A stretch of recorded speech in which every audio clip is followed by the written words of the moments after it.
Que o Senhor Ele possa falar aos nossos corações nesta manhã, né? Eu creio que Ele já tem falado por meio dos louvores, né? O louvor é aquele momento gostoso em que a gente se sente leve, parece que tira um caminhão das costas.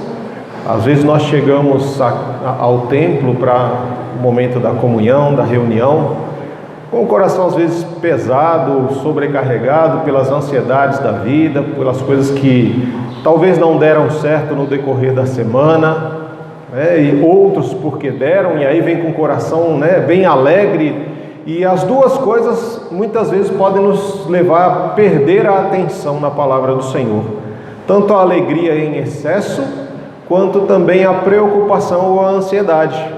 Por isso é necessário que o Espírito Santo nessa hora nos dê o domínio próprio, né? Para alcançarmos um equilíbrio, para que possamos receber essa mensagem, meditar, refletir nela e entender aonde que nós nos encaixamos nisso. Na última semana nós tivemos uma primeira mensagem de uma série que nós estamos ministrando aqui, sobre esperança para todos, porque todos precisam de esperança. Na semana passada nós aprendemos um pouquinho sobre o que a esperança nos ensina, né? Nós aprendemos por meio da vida de Zacarias e Isabel que a esperança ela nos ensina a lembrar dos feitos de Deus, lembrar de tudo que o Senhor fez por nós, esperar, porque as coisas não acontecem no meu ou no seu tempo, mas no tempo do Senhor, né? E nunca é tarde demais para a esperança adentrar a nossa história e mudar a nossa vida. E a esperança também nos ensina a confiar, porque independente da circunstância em que nos encontramos, Deus não se esqueceu de nós. Então foram algumas coisas que nós aprendemos, né, por meio da esperança no último encontro. E quando no decorrer da semana eu orava por esta mensagem, né, para que o Senhor desse continuidade àquilo que o Senhor tem tratado ao nosso coração por meio da esperança, eu me lembrei de algumas coisas importantes, né? Uma das coisas importantes é referente aos planos que nós fazemos. Essa é uma época em que muitos de nós fazemos planos, né? É muita gente planejando um monte de coisa, porque a gente está chegando no final do ano, e aí começam as celebrações, a celebração de Natal, celebração de Ano Novo, é um momento de reflexão, onde nós começamos a olhar para trás, para ver onde é que a gente errou e onde a gente acertou. Quais os planos que nós fizemos no ano passado, para se realizarem neste ano, quais deles se realizaram na sua vida? Quais deles você conseguiu alcançar? E quais planos você não conseguiu alcançar, né? Eu não sei se vocês fazem isso, mas é bom a gente fazer uma relação, sempre no fim do ano. Poxa, para o ano que vem, eu planejo alcançar isso, fazer aquilo, né? Eu planejo várias coisas, e aí você coloca num papel, e aí no final do ano que vem, você dá uma olhada para ver o que aconteceu com seus planos.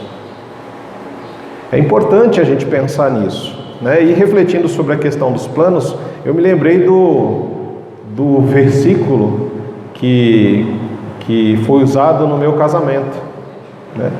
Em seu coração o homem faz os seus planos, mas a resposta certa vem do Senhor. A confirmação ela vem do Senhor. Provérbios 16. Provérbios 16 diz que é da natureza do ser humano fazer planos. Está em cada um de nós os planos, mas o cumprimento desses planos, a realização desses planos, depende do Senhor. Nós fazemos os planos, nós corremos atrás, nós nos esforçamos, mas a resposta a esses planos vão vir realmente do Senhor, se são planos bons ou ruins. Porque muitas vezes, queridos, os nossos planos aos nossos olhos parecem muito bons, mas às vezes esses planos não estão nos propósitos de Deus para a nossa vida, e aí a gente se frustra, porque eles não aconteceram. Mas esse mesmo Provérbios 16 também fala que o Senhor ele examina as intenções do coração de cada um de nós. cada coração o Senhor vai examinando o coração, Ele vai vendo a disposição do seu coração para se submeter aos planos e propósitos do Senhor ou não. E diz que quando os planos de uma pessoa agradam ao Senhor, até os seus inimigos vivem bem com você, porque os teus planos agradam ao Senhor. E isso é muito importante. Quando os nossos planos eles estão alinhados com os planos de Deus, é muito importante, porque o Senhor ele vai abençoando a nossa trajetória. E assim como nós vimos o provérbio da semana passada, né, lá do capítulo 13, que diz que a esperança adiada faz o coração ficar doente, mas o sonho realizado é a árvore da vida. Nós vimos o quê? Que em Zacarias e Isabel tiveram um sonho adiado. O desejo daquele casal era de ter um filho. E isso não foi possível até que eles alcançassem uma idade avançada. E também tinha um outro agravante de que Isabel era estéril. Então eram sonhos adiados, esperanças adiadas que só não adoeceram o coração deste casal, porque eles aprenderam a esperar, aprenderam a lembrar e aprenderam a confiar no Senhor. E muitas vezes nós fazemos planos e ansiamos para que eles se realizem. Você já teve planos frustrados? Você já fez algum plano e você, nossa, era um desejo muito grande do seu coração e aquilo não aconteceu? É difícil, né? Traz sentimentos e emoções frustrantes para a nossa vida. E aí nessa semana, eu gostaria de compartilhar com vocês a história de mais 2 personagens do Natal que também tiveram sonhos frustrados, que também foram surpreendidos por Deus. Em Lucas, no capítulo 1, a partir do verso 26, nós encontramos o anúncio do nascimento de Jesus, né? A palavra nos diz ali em Lucas, capítulo 1, a partir do 26, que no 6º mês de gestação de Isabel, Deus enviou o anjo Gabriel a Nazaré, uma cidade da Galileia, a uma virgem de nome Maria. Ela estava prometida em casamento a um homem chamado José, descendente do rei Davi. Gabriel apareceu a ela e disse: alegre-se, mulher favorecida, o Senhor está com você. Confusa, Maria tentou imaginar o que o anjo quis dizer. Não tenha medo, Maria, disse o anjo, pois você encontrou favor diante de Deus. Ficará grávida e dará luz a um filho, e o chamará de Jesus. Ele será grande e será chamado Filho do Altíssimo. O Senhor Deus lhe dará o trono de seu antepassado Davi, e ele reinará sobre Israel para sempre. Seu reino jamais terá fim. Maria perguntou ao anjo: como isso acontecerá? Eu sou virgem. O anjo respondeu: o Espírito Santo virá sobre você, e o poder do Altíssimo a cobrirá com sua sombra. Portanto, o bebê que vai nascer será santo e será chamado Filho de Deus. Além disso, sua parenta, Isabel, ficou grávida em idade avançada. As pessoas diziam que ela era estéril, mas ela concebeu um filho e está no 6º mês de gestação, pois nada é impossível para Deus. Maria disse: sou serva do Senhor, que aconteça comigo tudo o que foi dito a meu respeito. E o anjo a deixou. Aí eu quero ir com vocês lá para Mateus. Mateus no capítulo 1.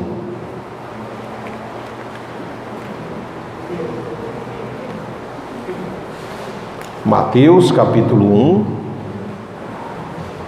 a partir do verso 18. Mateus capítulo 1, a partir do verso 18. Foi assim que nasceu Jesus. Maria, sua mãe, estava prometida para se casar com José. Antes do casamento, porém, ela engravidou pelo poder do Espírito Santo.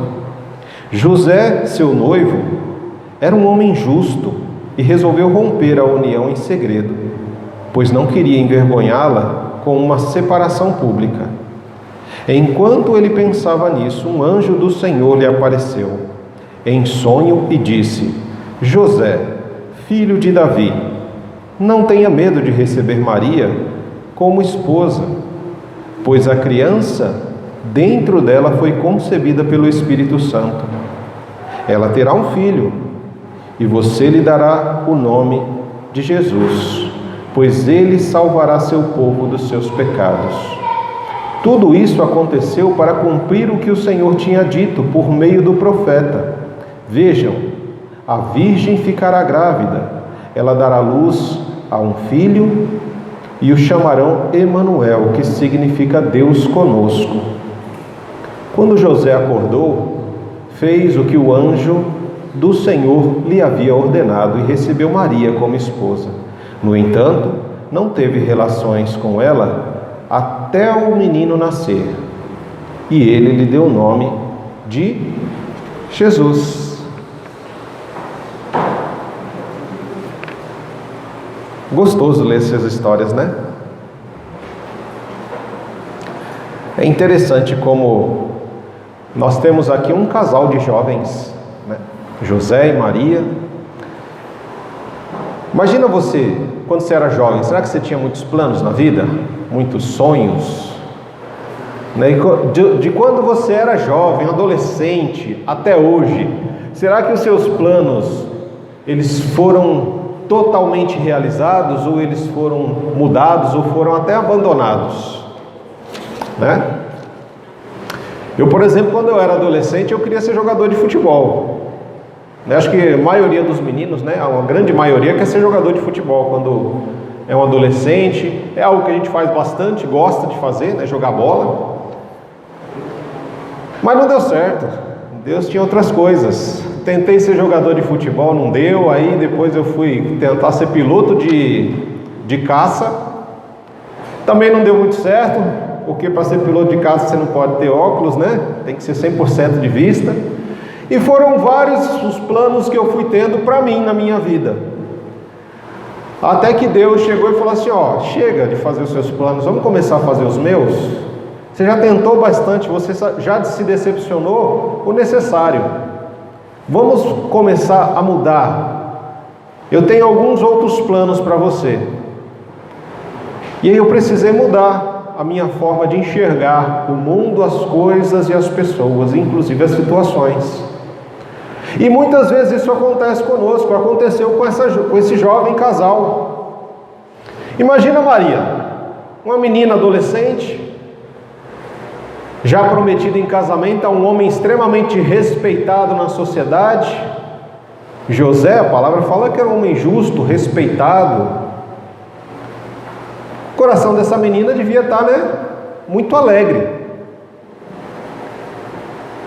Mas alguma coisa aconteceu fora dos planos que Maria tinha em seu coração. Porque como uma jovem, né, imagina, poxa, eu vou me casar com um homem justo, um homem respeitado, vou ser mãe, né, vou ter uma família, meu marido vai trabalhar, né, e ele já é respeitado e vai ser mais respeitado ainda, porque nós vamos ter filhos e vamos ser uma bênção na nossa comunidade. Coisa simples, não é verdade? Para alguém que se casa, para uma jovem adolescente, para um casal jovem, imaginarem se casar, ter filhos, ter uma casinha, em participar da comunidade, coisa simples do coração de alguém. Mas aí de repente, num determinado momento, aparece um anjo. Muitas vezes nós temos o desejo de ver anjo, né? Ai, como eu queria ver um anjo, ver uma manifestação extraordinária de Deus e tal. Mas, via de regra, quando nós vemos uma manifestação extraordinária de Deus, ou do próprio Cristo, ou de alguém enviado pelo Cristo, alguma coisa acontece nas nossas vidas. Muitas vezes os nossos planos eles são mudados. E aí nós temos a Maria que recebe a visita de um anjo. E nós vemos que tanto Maria quanto José, eles eram da descendência do rei Davi. E havia uma promessa de Deus para Davi de que o reino jamais se apartaria da linhagem de Davi, de que o descendente, o Messias, viria da linhagem do rei Davi, e que Deus estabeleceria o trono de Davi eternamente. Essa foi uma promessa de Deus para Davi. E de repente, o anjo aparece para Maria, descendente de Davi. E naquele momento em que o anjo Gabriel, que já tinha feito uma visita na semana passada para Isabel e para Zacarias, lá no templo, que nós já vimos, agora ele vai visitar a Maria. E na visita, uma manifestação extraordinária, vem o tema da nossa mensagem de hoje. Não tenha medo. Não tenha medo.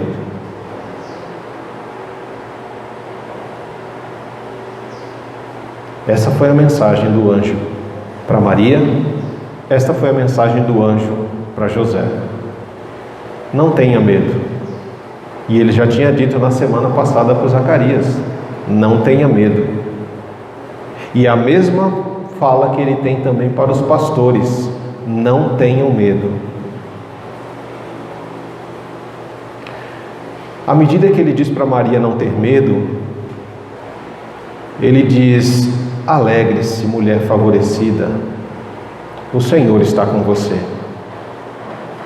E é daqui que surge, a oração que os católicos, por exemplo, fazem da Maria, Ave Maria, porque a tradução do alegre-se, em algumas traduções, é ave, que quer dizer salve, Ave César, salve César, como eles tinham em Roma.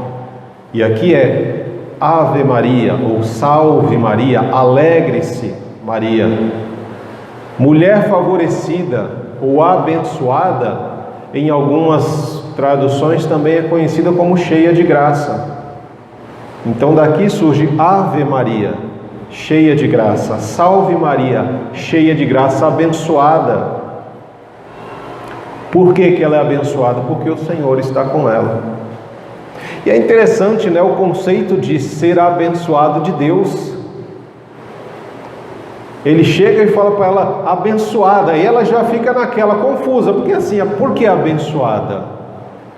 Não estou entendendo. E aí o anjo diz: não tenha medo, Maria. E o anjo começa a dizer: pois você encontrou favor diante de Deus. Deus escolheu Maria para ser a portadora do Messias, aquela que estaria gerando Jesus como um ser humano encarnado. O Cristo encarnado viria através da Maria. Esse conceito de abençoada, por que eu falei que é diferente? Porque qual é o conceito de ser abençoado que você teria? Se nós falarmos, o que é uma pessoa abençoada hoje? Se nós pensássemos nisso, pastor, uma pessoa abençoada é alguém que tem uma carreira bem sucedida, tem títulos, é alguém reconhecido na sociedade, é alguém que tem uma boa família, que consegue viajar constantemente, tem propriedades, casa, carros, faz 2 ou 3 viagens por ano. É uma pessoa abençoada, alguém que de repente consegue ser bênção na vida de outras pessoas. Nós entendemos que abençoado é ser isso. E aí quando ele fala, olha, salve Maria, abençoada seja você. Maria fala: como assim abençoada? Eu moro com os meus pais, sou uma adolescente virgem, e prometida em casamento. E aí o anjo começa a dizer: sabe o que é ser abençoada no conceito de Deus? É você ficar virgem, você ainda virgem ficar grávida de alguém que não é o seu noivo. numa sociedade extremamente machista e patriarcal, aonde diz que quando você está prometida em noivado a alguém, já é 99% de um casamento. Só do fato de estar prometida em casamento é 99% casado. Tanto que, para você desfazer um noivado naquela época, você tinha que se divorciar do noivo. E o fato de você aparecer grávida antes do casamento, porque o sexo antes do casamento não era aceitável, a relação era só depois do casamento, efetivamente. Depois que eles se casavam, o marido e a esposa iam para uma tenda, e onde tinham lençóis brancos, e o sangue depois era mostrado, como olha, a virgindade foi rompida, o sangue está aqui para mostrar isso. Mas como que uma mulher virgem ficaria grávida? Essa era a confusão da cabeça da Maria. Diferente do Zacarias, ela não duvidou que Deus podia fazer, mas ela estava curiosa para saber como que isso ia ser feito. Porque eu sou virgem, como é que eu vou ficar grávida? Porque eu não pretendo ter relação com nenhum outro homem, que não com José, e só depois do casamento. E aí o anjo vai explicar para ela como é que isso ia acontecer. Agora se coloca no lugar da Maria, prometida em casamento ao José, numa sociedade machista e patriarcal. Ela chega em casa e fala assim: pai, mãe, tem uma novidade para contar para vocês. O anjo apareceu para mim e falou que eu estou grávida, né? Porque agora eu estou grávida do Espírito Santo. Se coloca no lugar da Maria. Você, virgem, chegando em casa e falando para os seus pais isso: eu estou grávida do Espírito Santo. Já há mais de 400 anos que Deus não falava com o povo. E aí de repente você fala para mim que você está grávida do Espírito Santo? Imagina ela contando isso para o José. Você, noiva, chega para o seu noivo antes do casamento e fala: olha, eu estou grávida. Ué, como assim está grávida? É do Espírito Santo. É tenso. Quando a gente lê a história, beleza, a gente está lendo uma história, a gente já conhece o desfecho, nós já conhecemos. Mas quem estava vivendo aquela história? E quem estava protagonizando aquela história? Existia um plano que estava sendo seguido entre ela e José, entre aquela comunidade e aquela família e aquelas famílias. Mas esse plano foi interrompido.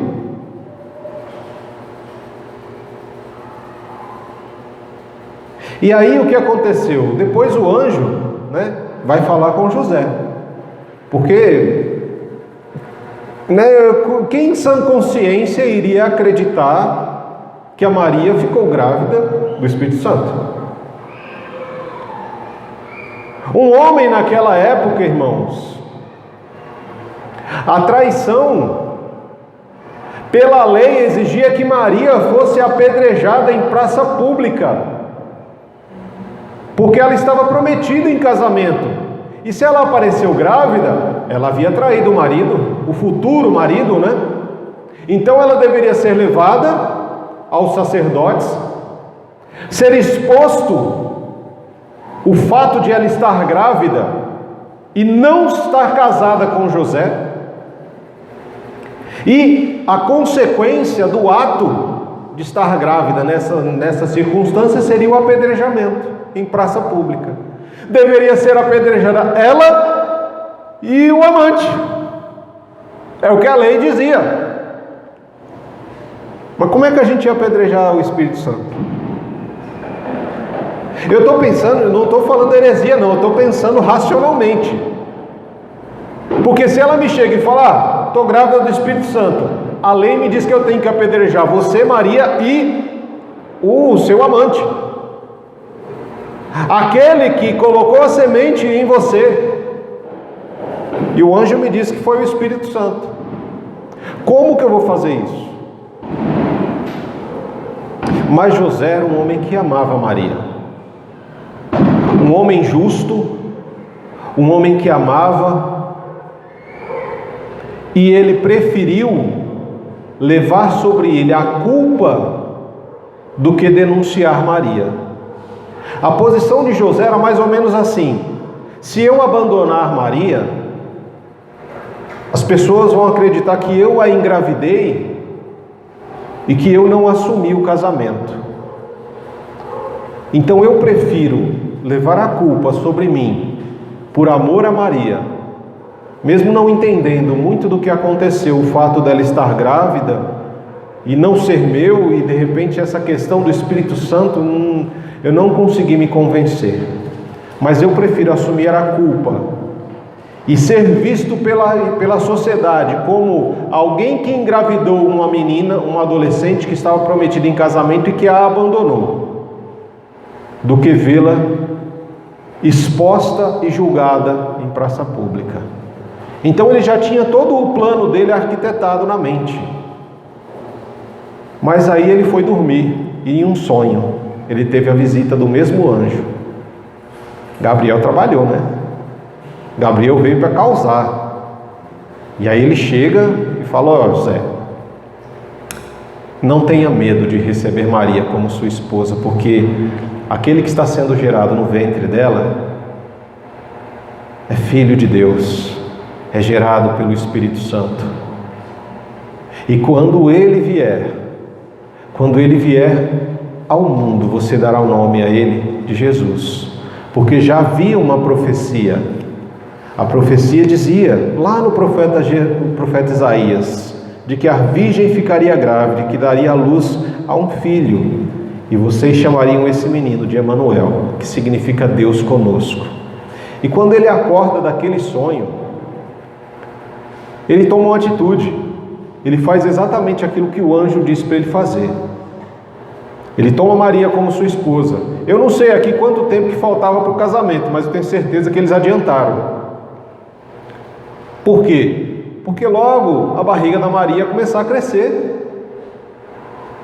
Então vamos adiantar esse processo. O casamento era para daqui, porque não via de regra, irmãos, quando eles eram prometidos em casamento um ao outro, não tinha esse negócio de namoro. Namoro nessa sociedade não existia.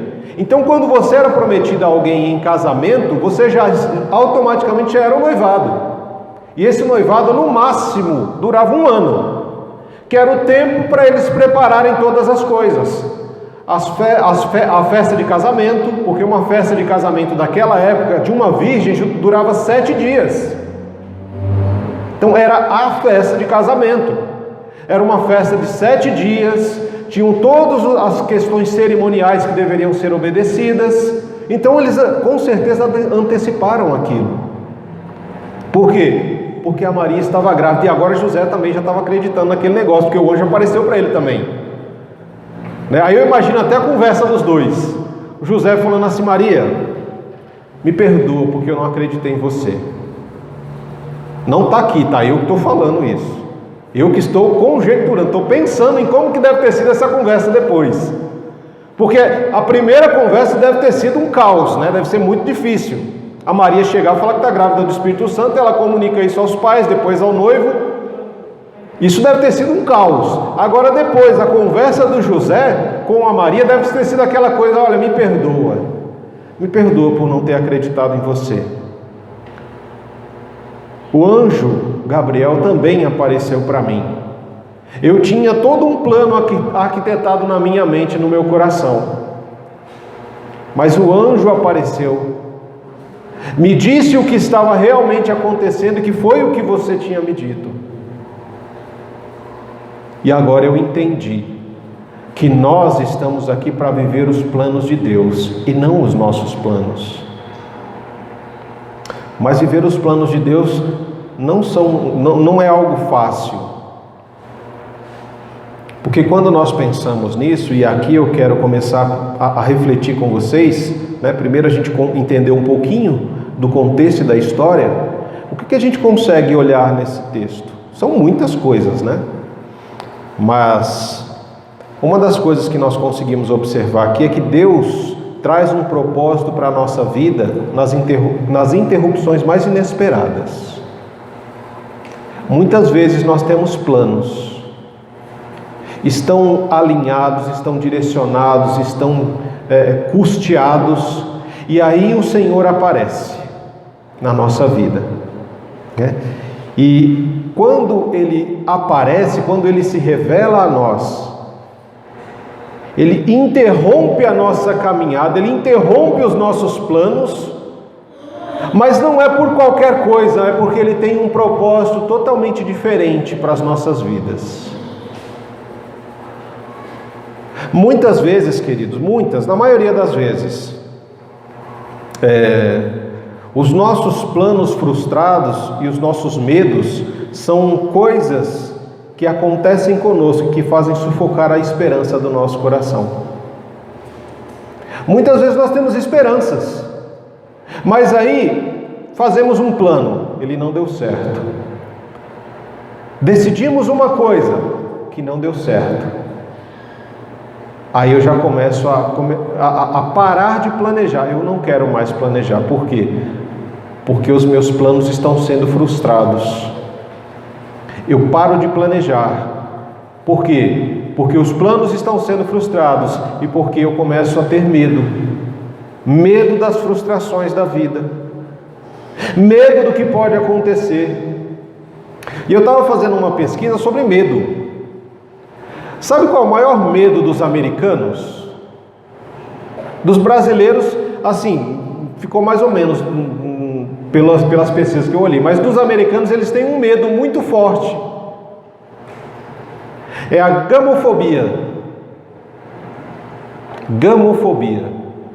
Esse fala gamofobia, deve ser medo de jogar videogame? Não, não é. É medo de compromisso. Gamofobia é medo do compromisso. E em algumas questões, medo de um casamento, por exemplo, porque é um compromisso. Uma boa parte dos americanos, eles têm medo do compromisso.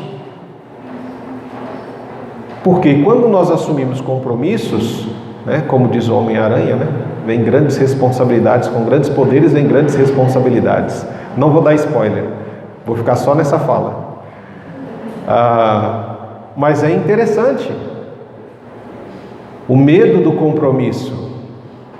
Quando eu olhei algumas pesquisas no Brasil,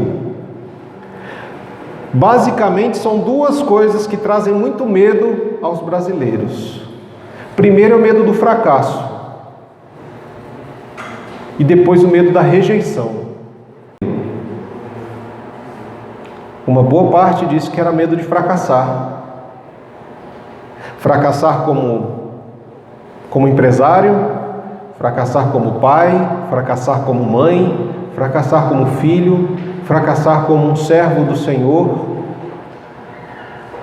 O fracasso. Porque o fracasso nos traz frustrações. O fracasso nos leva a um medo também de rejeição. Quem aqui gosta de ser rejeitado? Ninguém gosta, ninguém busca ser rejeitado por ninguém. Pelo contrário, muitas vezes, o medo de ser rejeitado nos leva a abrir mão de princípios e valores para participar de grupos de amigos que estão muito, mas muito longe do tipo de plano que Deus quer para nós. Mas para não ser rejeitado pelas pessoas e não ter esse sentimento ruim, né, de rejeição, às vezes as pessoas abrem mão de coisas que são preciosas para elas, pelo medo. O medo, ele é desenvolvido pela nossa mente e nos limita nos nossos desempenhos. Muitas vezes nós deixamos de fazer alguma coisa por causa do medo. Nós muitas vezes congelamos. O medo é ruim? Em excesso, sim, porque ele controla a nossa vida e nos prende não nos permitindo dar um passo adiante. Mas a ausência do medo também é complicada, porque eu me torno irresponsável. Aí eu quero pular de paraquedas sem ter o paraquedas. Eu quero atravessar a Jacupêssego fora do farol, fora da faixa de pedestre. Eu vou querer atravessar Rebouças ali, né? Fora da faixa de pedestre, porque eu quero sentir a emoção do carro passando e tirando uma fina de mim. Eu não tenho medo, isso é ser irresponsável. Mas o medo em excesso nos leva a não sair nem de casa, a não assumir compromissos, algumas vezes não se casar. Muitas pessoas não se casam por medo de fracassar como marido, como esposa, por medo de fracassar como pais, não vamos ter filhos. Por quê? Porque esse mundo é assim, porque esse mundo é violento, porque não é por medo de fracassar como pais.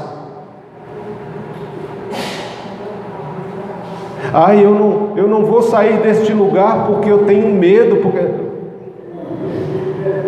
ou eu vou ficar aqui, ou eu vou sair. Muitas coisas, irmãos, nos causam medo. E nesse momento em que nós olhamos a história de José e Maria, tudo poderia levá-los a perder a esperança, porque aconteceu, e o anjo falou: olha, a Isabel e Zacarias já estão grávidos, em idade avançada, porque por mais que as pessoas dissessem que era impossível, aconteceu, porque para Deus não tem nada que seja impossível. Então não tem como uma virgem se tornar grávida do Filho de Deus. Qual revelação será que foi mais chocante, né? Estava pensando, será que é mais chocante você conhecer um casal que viveu uma vida inteira, estão velhos e todos sabem que a mulher é estéril e de repente essa mulher fica grávida? Ou uma adolescente virgem fica grávida do Espírito Santo? São duas revelações diferentes. Uma já próximo do final da vida, diante de muitas e muitas e muitas frustrações, diante de medos, diante de rejeição que aquele casal já tinha sofrido. E a outra no começo da vida. E aí o que vem na mente? Poxa, se eu aparecer e disser isso, eu vou ser rejeitado na comunidade, eu vou ser vista como aquela que traiu o marido, eu vou ser visto como o corno que foi traído pela mulher, e agora a conversa de que foi o Espírito Santo, né? Tudo isso passa pela cabeça, gente. Quanto medo, quanta frustração, quanta ansiedade, quanta angústia, quanta amargura não se passou no coração daquele casal, de uma noite para outra.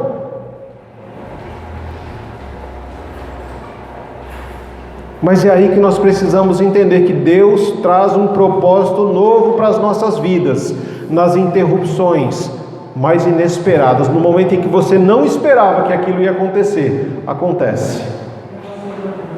Mas é por um propósito maior de Deus.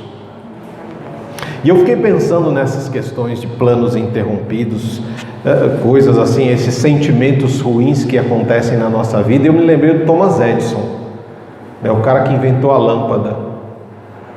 A história dele diz que depois de 700 tentativas, um dos ajudantes dele falou: não dá, cara, é melhor a gente largar isso de mão. Desanimou, sabe aquele negócio? Desanima, chega, para, não dá. 700 vezes tentando fazer esse negócio funcionar e não funcionou. Fala: foram 700 fracassos que nós passamos. Thomas Edison falou: peraí, não vi fracasso nessas 700 vezes. Pelo contrário, nós aprendemos 700 vezes 700 formas diferentes de não fazer determinada coisa. Nós não fracassamos. Nós aprendemos que essas 700 formas que nós tentamos não são adequadas para isso que nós estamos tentando fazer.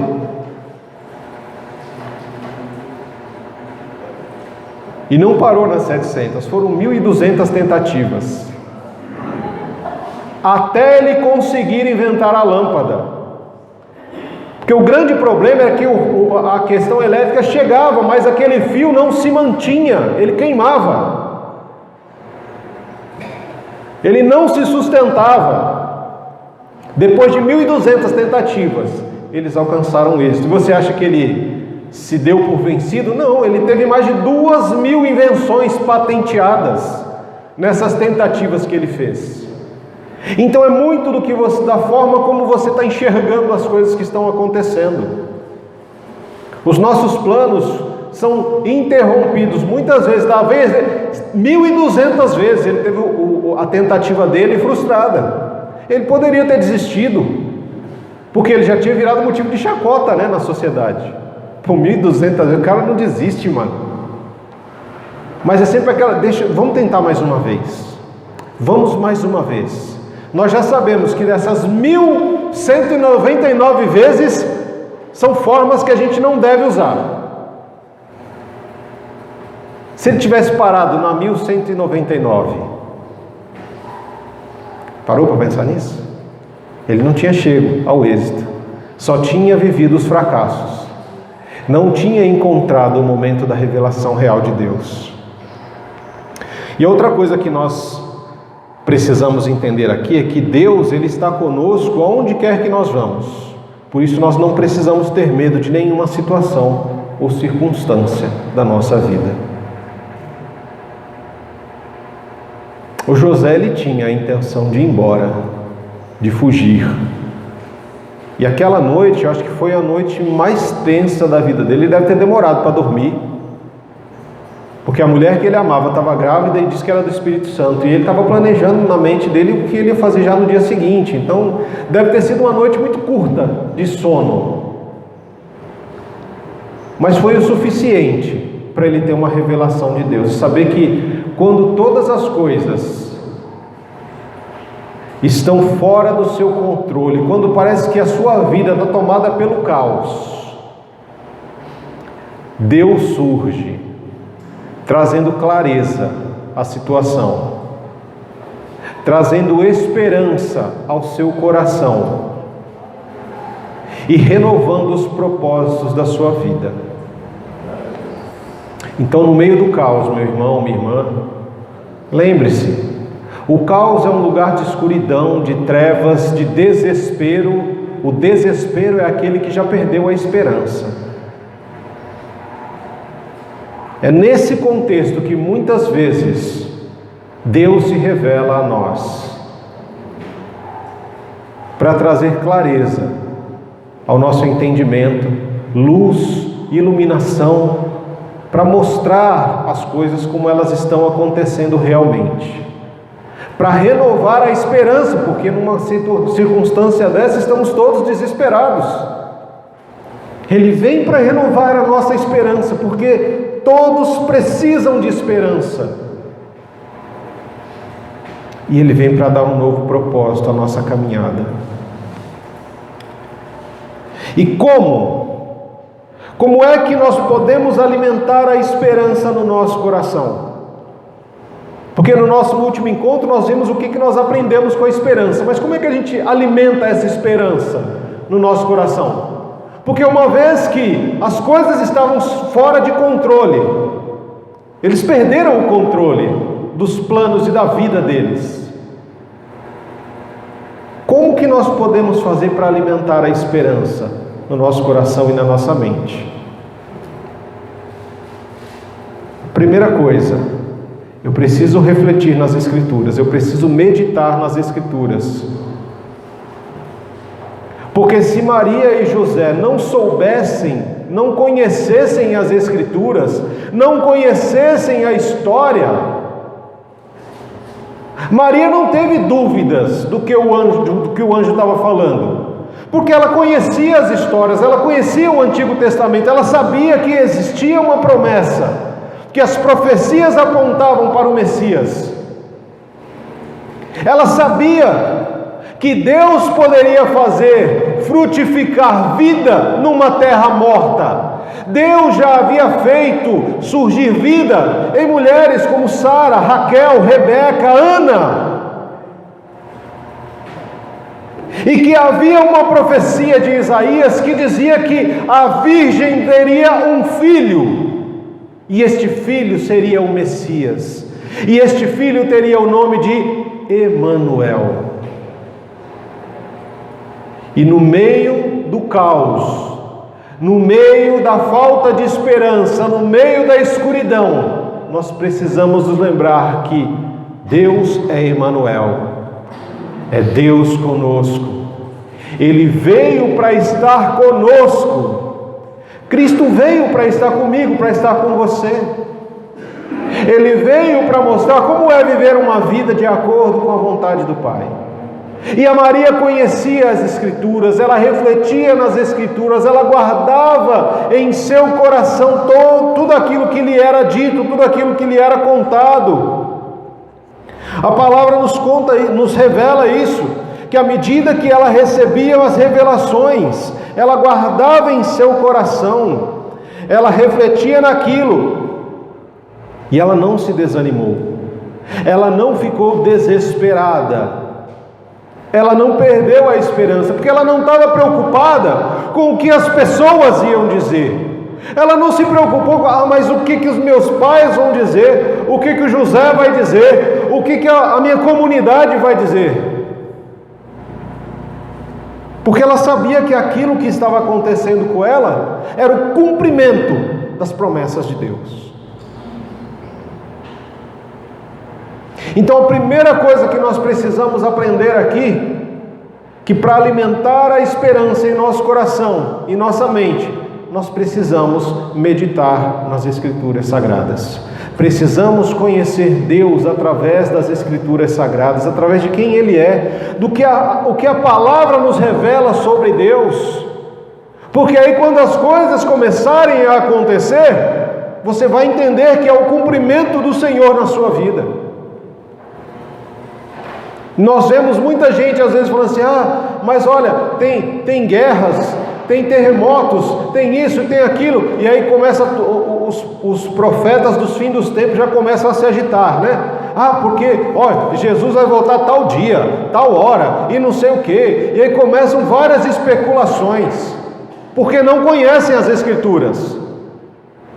Em Mateus 24, Jesus fala o quê? Que quando essas coisas acontecerem, é apenas o princípio, o início das dores. É apenas, quando você pensar que já é o fim, é só o início das dores. É igual a mulher com as contrações, né? A mulher acha que nossa, já é o fim, né? Não, é só o início. Então essa é uma das primeiras coisas que a gente precisa aprender. A refletir nas Escrituras, a meditar nas Escrituras. A segunda coisa que nós precisamos aprender, ainda nessa questão vamos para a segunda. Confie na sua comunidade, confie nas pessoas. Jesus foi alguém que veio ao mundo e nos ensinou que nós não vivemos sozinhos. Nós precisamos aprender a confiar nas pessoas da nossa comunidade. Quem fazia parte da comunidade que andava com Jesus? Prostitutas, ladrões, gente pobre, gente humilde, comerciantes. Jesus não fazia acepção de pessoas, mas Ele acolhia as pessoas com todos os seus erros e falhas. E se Ele, perfeito homem, perfeito Deus, estava aqui acolhendo as pessoas com suas falhas e debilidades, por que eu e você queremos julgar todos? Eu não quero amizade com aquele porque é muito feio. O que vão dizer se viver andando com uma pessoa feia daquele jeito? Com aquele outro eu não quero porque é muito pobre. Aquele ali eu não vou convidar para comer lá em casa, porque depois ele não vai me convidar de volta para comer na casa dele. E às vezes a gente ri, mas é verdade, isso acontece. Muitas vezes nós convidamos pessoas para compartilhar da mesa, já pensando em quando que vai me convidar de volta. Ou muitas vezes nós fazemos uma boa ação pensando, bem, agora a minha consciência está limpa, porque eu já ajudei. Eu já dei o meu dízimo, já dei a minha oferta, ou eu já fiz alguma coisa, né? E aí agora eu estou...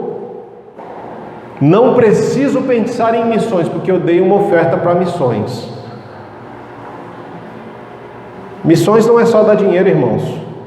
Missão é você orar e interceder por aqueles que se dispuseram aí. Missão é você ir ao encontro daquele que está perdido. A gente faz missão, ou deve fazer missão todos os dias.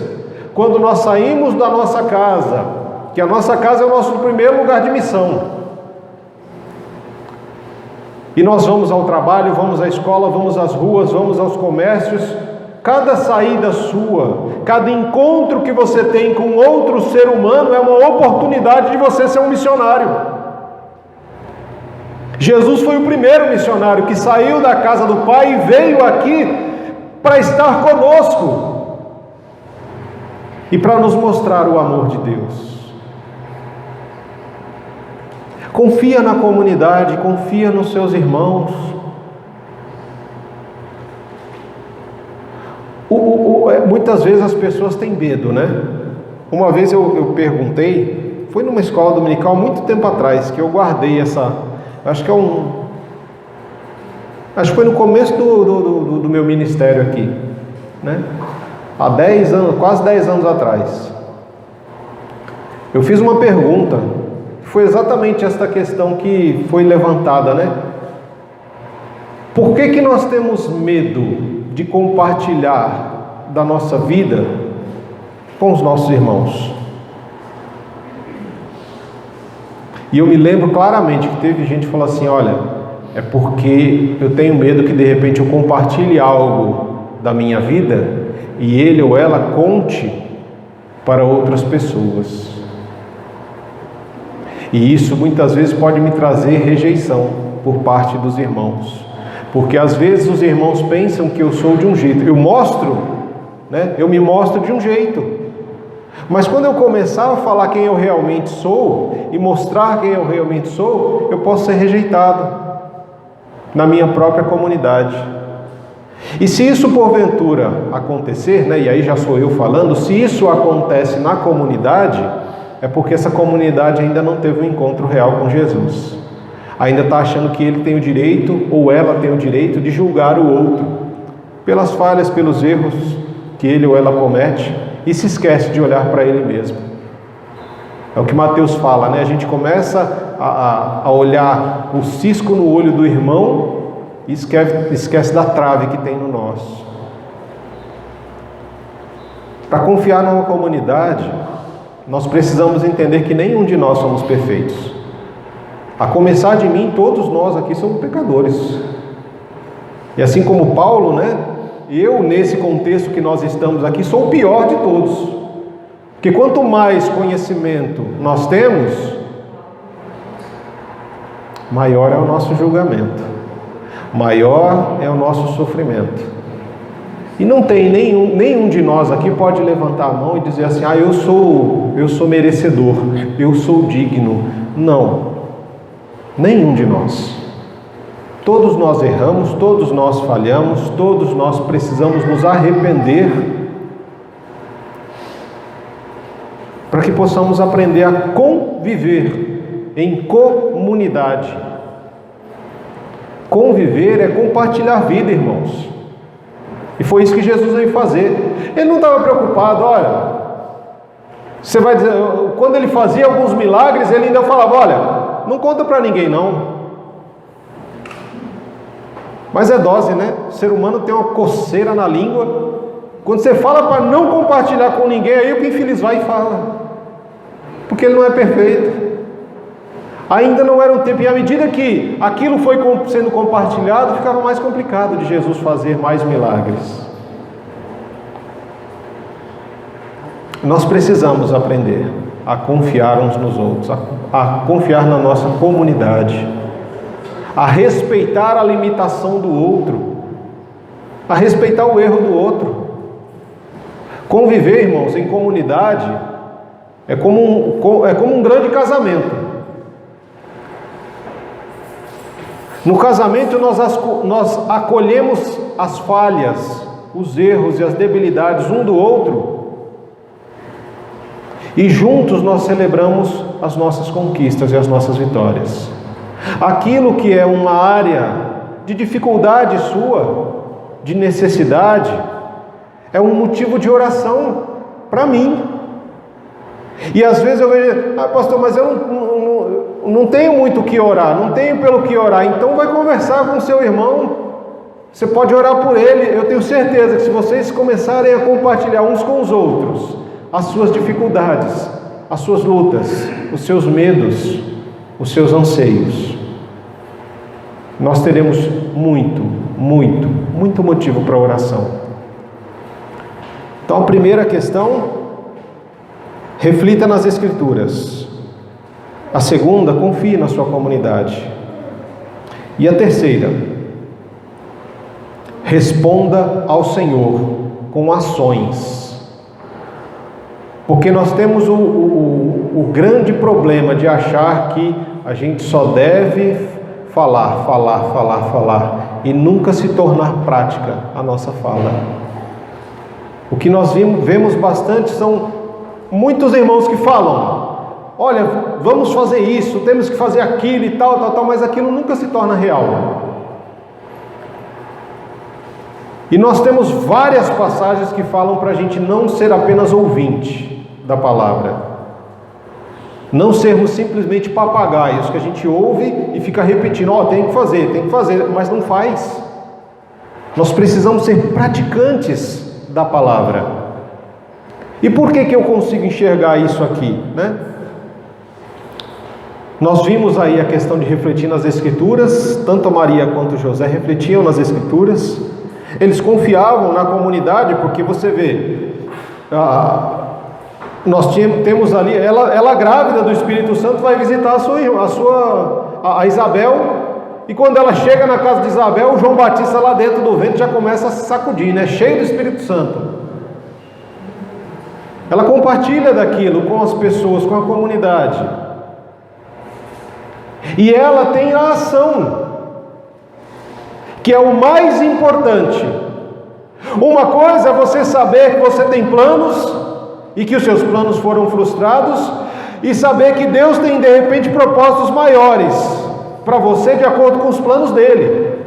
E aí você pode dizer assim: tá, mas eu não quero. Você já parou para pensar? Se a Maria dissesse: eu não quero, não estou afim disso, isso vai ser um problemão. Faz o seguinte, anjo, procura outra. Essa virgem aqui não está afim de participar disso. Você já imaginou se a Maria chega e fala assim: eu não quero? Porque Deus, ele não é intruso. Ele não ia fazer isso sem o consentimento dela. Deus não vai violar quem você é, se você não permitir que ele adentre a você. Você não vai ser cheio do Espírito Santo se você não desejar ser cheio do Espírito Santo. Você não será cheio de graça se você não desejar isso. E a Maria teve ação. Quando nós observamos a palavra, qual foi a resposta dela? Verso 38 de Lucas 1: sou serva do Senhor, que aconteça comigo tudo que foi dito a meu respeito. Acabou. Maria sabia quem era Deus. Maria tinha conhecimento das Escrituras e das promessas de Deus. E Maria era abençoada, agraciada, porque o Senhor havia encontrado favor nela e falou: olha, você será cheia do Espírito Santo, você vai ser cheia da graça de Deus, você vai ser aquela que vai trazer Deus conosco. O Cristo, o Messias, virá ao mundo através da sua vida. Mas ela teve a ação de dizer: olha, eu sou serva do Senhor. E a serva do Senhor não tem escolha, ele não fica fazendo escolhas, ele simplesmente se deixa ser usado por Deus. Ele permite que Deus faça o extraordinário através de uma vida ordinária, que é a nossa. E o José também teve ação, porque quando foi revelado a ele também os planos e os propósitos de Deus, ele acordou e fez exatamente aquilo que o anjo havia ordenado a fazer. Ele não ficou num lugar de comodismo. Ele não ficou lá, mas será? Mas você não parou para pensar se o José cumprisse aquilo que ele tinha imaginado também? Quem seria o José se o José tivesse divorciado da Maria? Tivesse sumido, abandonado a Maria?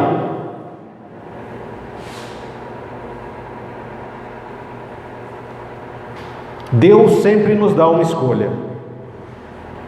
Ele nunca impõe a nós os seus planos e os seus propósitos, mas Ele nos revela à medida que nós buscamos a sua face, à medida que nós alimentamos o nosso coração com a esperança que nós encontramos na palavra do Senhor, na confiança para com a comunidade da qual nós fazemos parte, onde somos parte do corpo de Cristo, e nas nossas atitudes, nas nossas ações. E aí, meus queridos, eu queria encerrar aqui com uma oração, com o Salmo de Maria, porque quando ela responde, ela ora. A oração do cristão é uma resposta a uma fala de Deus. A oração, ela não é feita apenas de palavras, mas de atitudes. Orar e ação.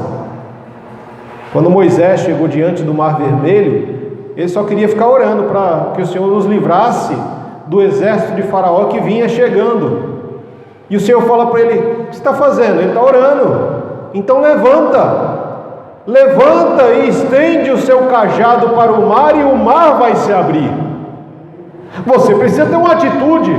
Você falar para mim que está só orando e não fazendo nada, não que a oração não seja fazer nada. A oração é a parte extremamente importante, porque quando nós oramos, nós estamos respondendo a Deus. Deus falou com Maria, Deus revelou o propósito a Maria por meio do anjo, e Maria respondeu: sou serva do Senhor, que aconteça comigo tudo o que foi dito a meu respeito. E em seguida Lucas, e só Lucas, registra o Salmo de Maria, que nós encontramos no capítulo 1 de Lucas, a partir do verso 46. Maria respondeu, olha a oração, Deus falou e Maria responde. Minha alma exalta ao Senhor, como o meu espírito se alegra em Deus, o meu Salvador, pois Ele observou sua humilde serva, e de agora em diante todas as gerações me chamarão de abençoada, pois o poderoso é santo e fez grandes coisas por mim. Demonstra misericórdia a todos que o temem, geração após geração. Seu braço poderoso fez coisas tremendas, dispersou os orgulhosos e os arrogantes, derrubou príncipes de seus tronos e exaltou os humildes, encheu de coisas boas os famintos e despediu de mãos vazias os ricos. Ajudou seu servo Israel e lembrou-se de ser misericordioso, pois assim prometeu a nossos antepassados, a Abraão e a seus descendentes, para sempre. E Maria ficou com Isabel cerca de 3 meses, e então voltou para casa. Quando Deus usa a sua vida para fazer coisas extraordinárias, e você diz sim ao Senhor, é muito importante que você registre a sua oração, porque essa oração que você faz a Deus é um salmo da igreja. Os salmos que nós temos são músicas, são orações, em resposta ao falar de Deus, ou ao agir de Deus, porque a Escritura está cheia disso, irmãos, o falar e o agir de Deus, o falar e o agir do ser humano. E nesses tempos em que a esperança vem para todos nós precisamos entender que ela é para todos mesmo, não para alguns. Esperança de novos dias, esperança para quem está desempregado de um novo emprego, esperança para quem deseja ter um filho, de repente ter um filho, esperança para aqueles que estão enfermos de encontrar a cura, mas a esperança maior é a esperança da salvação. E na semana que vem nós vamos refletir de que a esperança chegou, porque o nosso próximo encontro já é o dia, né? A comemoração que vai ocorrer aí no sábado, dia 25, mas nós estaremos juntos aqui no domingo, e nós vamos falar que a esperança chegou. Ela chegou para todos. Amém?